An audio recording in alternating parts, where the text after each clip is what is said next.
यो चाहिँ नि हाम्रो फार्म हो गाइस। यहाँ चाहिँ नि यस्तो छ। यहाँबाट चाहिँ नि अटोमेटिक पानी जान्छ। यहाँ चाहिँ नि अटोमेटिक पानी जान्छ है।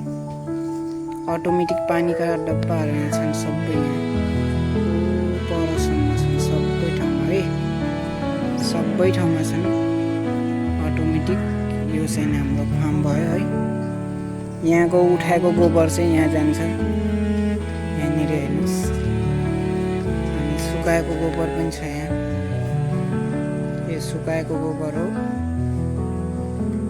धेरै क्यामेरा जुम भयो है। यो चाहिँ नि फार्म भयो है। यहाँ मात्रै छैन, उता पनि छ।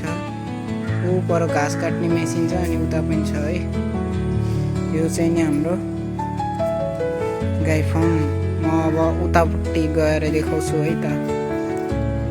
मैले अहिले चाहिँ नि वहाँदेखि देखाएको थिएँ। अहिले चाहिँ म यहाँ छु, अगाडिपट्टि आएको छु। अनि यहाँदेखि चाहिँ हेर्नुहोस्, यहाँ क्यामेरा पनि लागेको छ।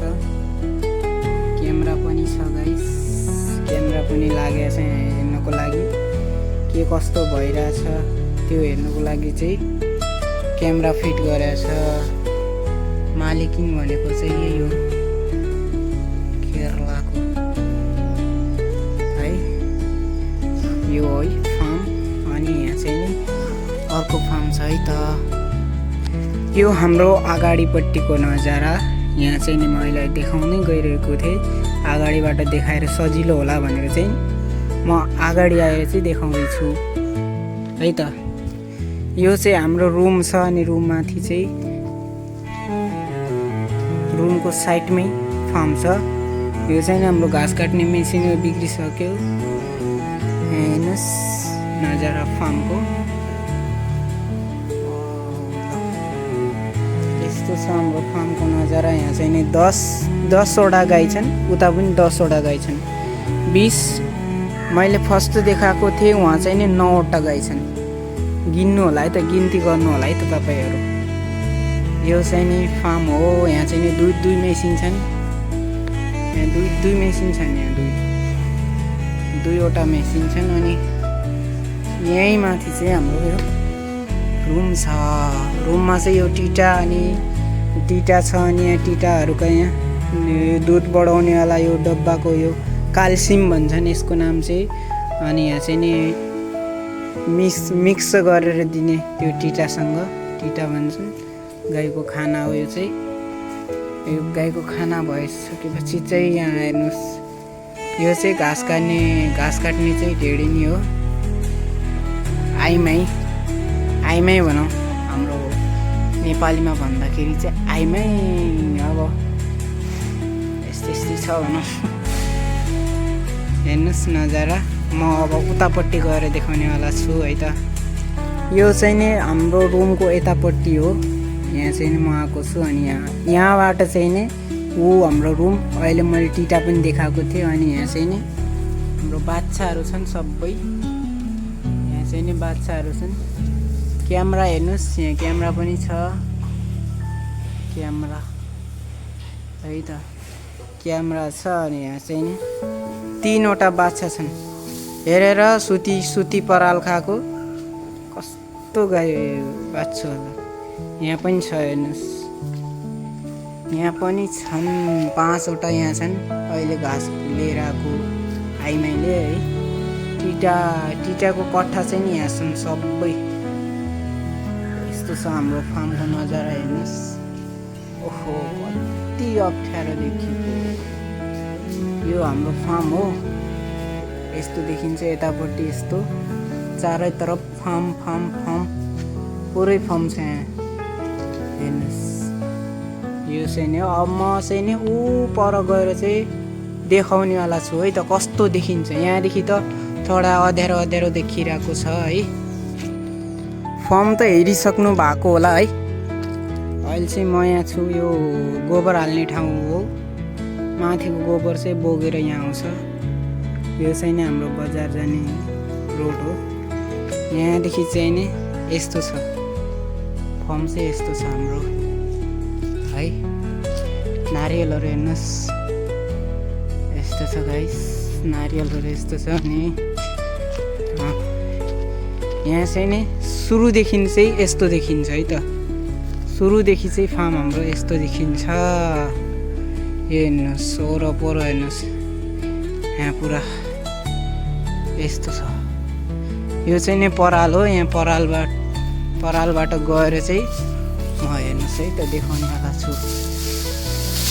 ओहो चिफ्ले हो, म त चिफ्ले। ल हेर्नुहोस् फर्म हेर्नुहोस्, यता पनि फर्म छ, उता पनि फर्म छ, यता पनि फर्म छ। यो चाहिँ नि अब मेन फर्म चाहिँ यही भयो है। मेन फर्म चाहिँ यो हेर्नुहोस् नजारा चाहिँ।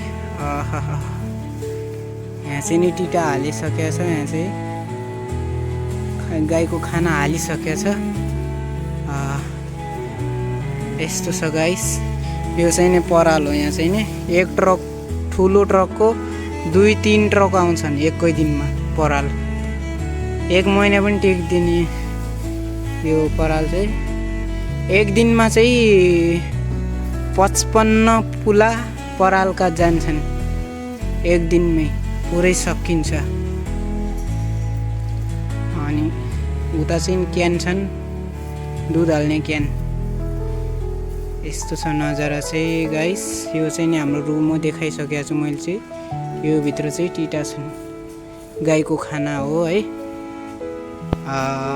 अर्को चाहिँ म अब उतापट्टि देखाउनेवाला छु। अनि यसको के काम गर्नुपर्छ त्यो चाहिँ नि म भन्नेवाला छु। यहाँदेखि पनि देखाएको थिएँ मैले चाहिँ। फर्म चाहिँ यो हेर्नुहोस्,